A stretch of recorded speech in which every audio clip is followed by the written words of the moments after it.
दोस्तों, आज हम आप लोगों को घनमूल निकालना सिखाएंगे। जिसके लिए पहला सवाल है अंडर रूट में 216। तो सबसे पहले हम 216 का गुणनखंड करते हैं।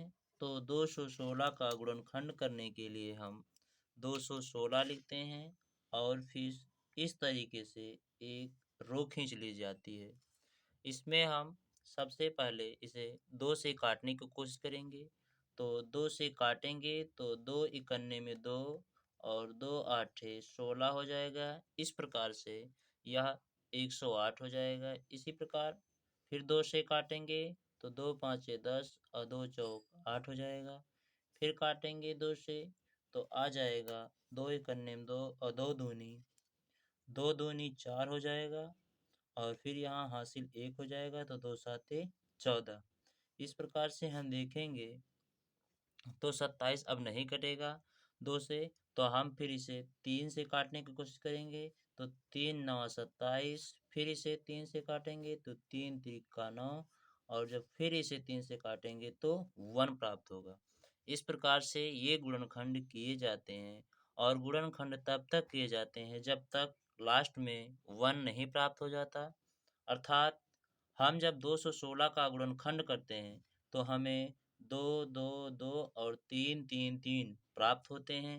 अर्थात अगली लाइन में हम लिखेंगे अंडर रूट लगाएंगे और 2 कितनी बार आया है उन्हें हम गुणे के रूप में लिख लेते हैं। फिर गुणे का चिन्ह लगाएंगे। 3 भी 3 बार आया है तो 3 बार लिख लिया जाता है।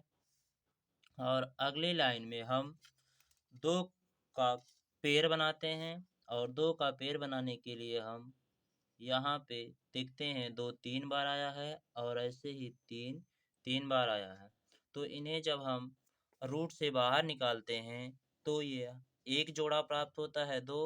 और इसी प्रकार से एक ही जोड़ा 3 भी प्राप्त होता है। और इसे हम अंडर रूट से बाहर लिख लेते हैं। तो 2 गुणे 3 बराबर 6 प्राप्त होता है। इस प्रकार से इस प्रश्न का आंसर 6 होगा। आई होप कि ये वीडियो आपको पसंद आई है। यदि यह वीडियो पसंद आई है तो प्लीज़ चैनल को लाइक शेयर एंड सब्सक्राइब अवश्य कर दें। धन्यवाद। आओ हम इसी प्रकार से दूसरी वीडियो लेके आते हैं जिसमें दूसरा सवाल है अंडर रूट में 27,000। इसके लिए भी हम सबसे पहले 27,000 का गुणनखंड करते हैं। तो इसके लिए हमें 27,000 को लिखा जाता है और उसे पुनः इसी रूप में व्यक्त किया जाता है। तो सबसे पहले इसे हम 2 से काटते हैं। तो 2 इकन्ने में 2 और 2 तिया 6 और 2 पाँचे 10 हो जाएगा और डबल शून्य बढ़ जाएगा। फिर अगली लाइन में 2 से काटेंगे तो 2 छक 12 और 2 साते 14 और 2 पाँचे 10 और 1 शून्य बढ़ जाएगा। फिर 2 से काटा जाएगा तो यहाँ पे हो जाएगा 2 तिया 6 और 2 तिया 6, 2 साते 14 और 2 पाँचे 10 हो जाएगा। फिर इसे काटा जाएगा 3 से। तो 3 इकन्ने में 3, 3 इकन्ने में 3, 3 दूनी 6 और 3 पाँचे 15 हो जाएगा। फिर इसे 3 से काटा जाएगा तो 3 त्रिक्का 9 और 3 चौक 12। नहीं नहीं, यहाँ पे हो जाएगा 3 त्रिक्का 9 हासिल 2 हो जाएगा। तो 3 साते 7 बार जाएगा तो 3 साते 21 और 3 पाँचे 15 हो जाएगा। फिर इसे काटने किया जाएगा तो 3 से काटा जाएगा। 3 इकन्ने में 3 और 3 दूनी 6 और 3 पाँचे 15 हो जाएगा। फिर इसे जब काटा जाएगा तो यह जो होगा 5 से कटेगा। 5 से कटेगा तो 5 दूनी 10 और 5 पचे 25 हो जाएगा। फिर से काटा जाएगा तो 5 पचे 25 होगा और 5 से जब पुनः काटा जाएगा तो 1 प्राप्त होगा। इस तरीके से इसका गुणनखंड हो जाएगा जिसमें 2 3 बार, 3 3 बार और 5 भी 3 बार प्राप्त होते हैं।